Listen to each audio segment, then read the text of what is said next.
Hi. Do you get a lot of junk mail? I do. Most of the junk mail I get is unsolicited credit card offers, and up until Occupy Wall Street, I used to just toss these in the bin unopened. But Occupy Wall Street got me thinking. These offers are from the same financial institutions that ruined our economy by speculating on the housing market.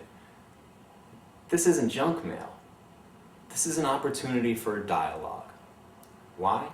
Well, see, inside every one of these credit card offers is one of these. It's a business reply mail envelope.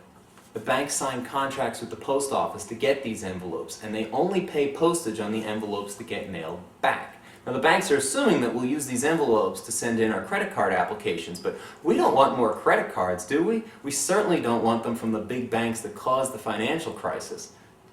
But we can use these envelopes in other ways. We can have a dialogue. So, phase one, this is the easiest. Everyone can do this. Just take the envelope, lick it, seal it, and send it back empty. It's quick, it's easy, it takes you 5 seconds at the mailbox every day, and it costs the bank about 25 cents.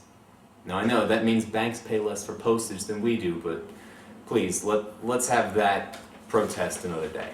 Now phase two, if you're willing to put a little more work into it, would be to send it back full.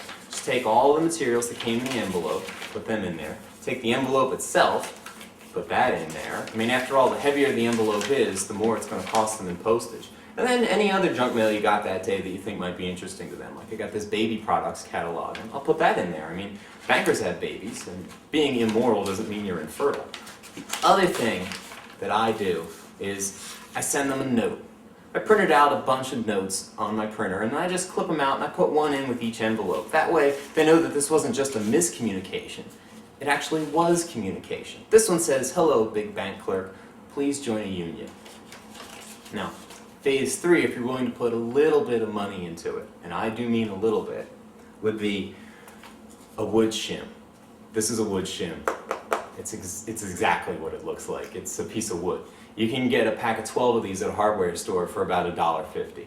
Now a wood shim, when you put that into the envelope, oh, and put a message on it too so that it's actually communication. This one is #OWS for Occupy Wall Street.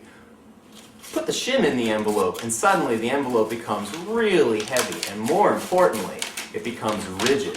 Why does that matter? Well, a rigid mail piece costs more in postage to mail. That's why Netflix has to pay more money for their DVD mailers than like you pay to send a postcard. You can go further with this idea. I think the gold standard for postage paid protest would be something like a roofing shingle, because that's really heavy and dense and crumbly. But it's important that this should be about communication. So I think that putting some sort of message, clear, rational, debate, a slogan, something you saw on a good sign, I think that that matters too. Think about the scene in a mailroom at a big bank when they get a few dozen roofing shingles, a few hundred wood shims, and a few thousand empty envelopes. They're probably going to have a meeting about it. And that's the point of this. This isn't really about running up the postage bill in the big banks, although that's a nice side effect. The real effect of this is to force banks to react to us.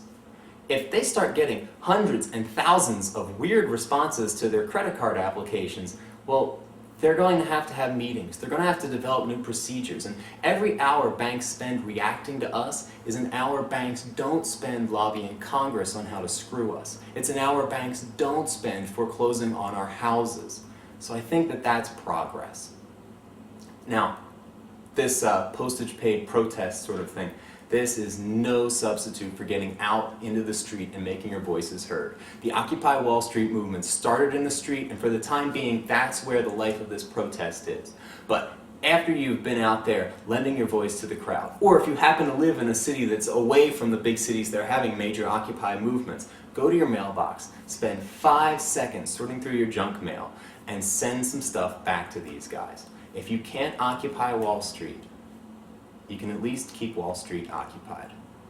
Thanks for watching.